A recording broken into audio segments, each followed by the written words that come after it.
આદિવાસી સર્વાગ્ય વિકાસ સંઘ લોક સંગઠન નિઝર તાલુકાની ગામડી ગામે વિશ્વ આદિવાસી દિવસની ઉજવણી કરાઈ। તાપી જિલ્લામાં નિઝર તાલુકાના ગામડી ગામે આદિવાસી સર્વાગ્ય વિકાસ સંઘ નિઝર દ્વારા ગામડી ગામની પ્રાથમિક શાળા ખાતે વિશ્વ આદિવાસી દિવસની ઉજવણી કરાઈ। संयुक्त राष्ट्र संघ यूनो घोषित 9મી ઓગસ્ટ विश्व आदिवासी गौरव दिन दर वर्षनी जेम आ वर्षे आदिवासी सर्वांगी विकास संघ लोक संगठन निझर तालुकानी गामडी गामे उजवणी करी। आदिवासी पूजा विधि साथे आदिवासी वाजिंद्र ढोल अने लग्न सिमली नाच साथे करवामां आवी।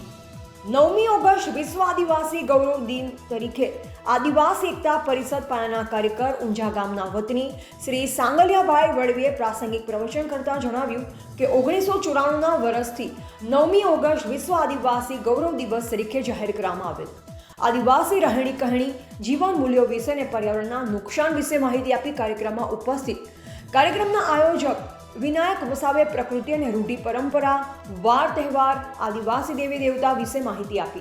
तेमज कार्यक्रमનું संचालन શાળાના આચાર્ય શ્રી રમેશભાઈ કર્યું। મોટી સંખ્યામાં ગ્રામ લોકો તેમજ આજુબાજુ ગામના લોકો ગ્રુપ ગ્રામ પંચાયતના સરપંચ શ્રી સુનિલભાઈ વડવી તેમજ આદિવાસી સર્વાંગી વિકાસ સંઘના કારોબારી જોબાબેન વડવી તેમજ ગામના આગેવાન શ્રી પરેશભાઈ વસાવે હાજર રહી કાર્યક્રમ સફળ બનાવ્યો તેમજ શાળામાં વૃક્ષારોપણ કરી કાર્યક્રમ સફળ બનાવ્યો હતો। रिपोर्टर सुहास वड़वी कुकरमुंडा तापी।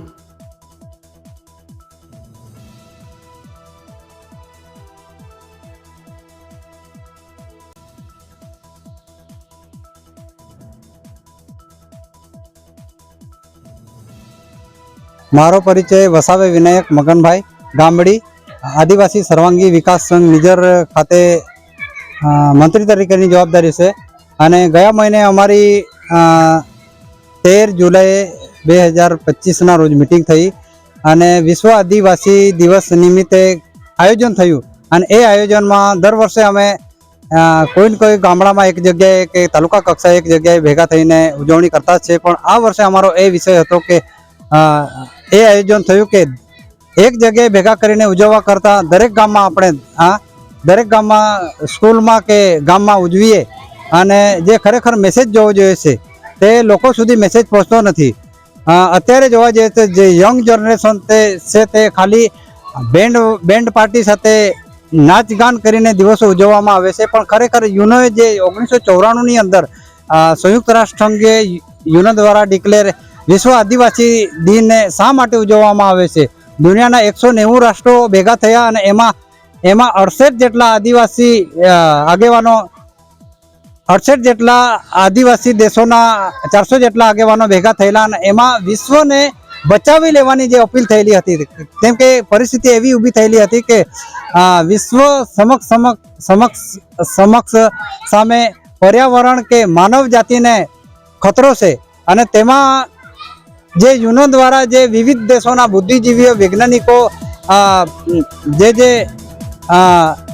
બુદ્ધિજીવી લોકો છે એ ભેગા થયા અને એમાં પૃથ્વીને બચાવી લેવાની આહવાન થયું અને તેમાં આદિવાસીના 68 દેશોના 400 આદિવાસીઓ પણ ભાગ લીધો હતો અને તેમાં એ લોકોને પૂછવામાં આવ્યું કે અગર પૃથ્વીને બચાવવાનું હશે તો શું કરવું પડશે?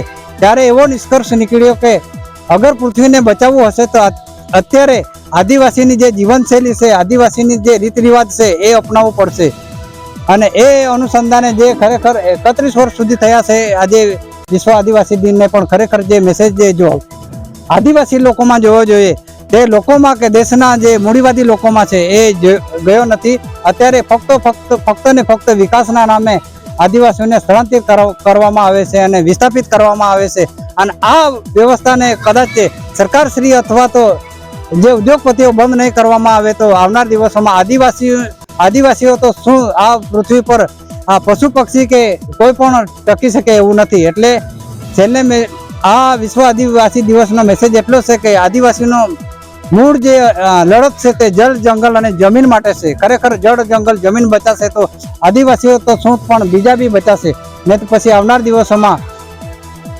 આ આદિવાસી તો જશે જ પણ એની સાથે સાથે વિશ્વમાં કંઈ બચી શકે એવી શક્યતા નથી।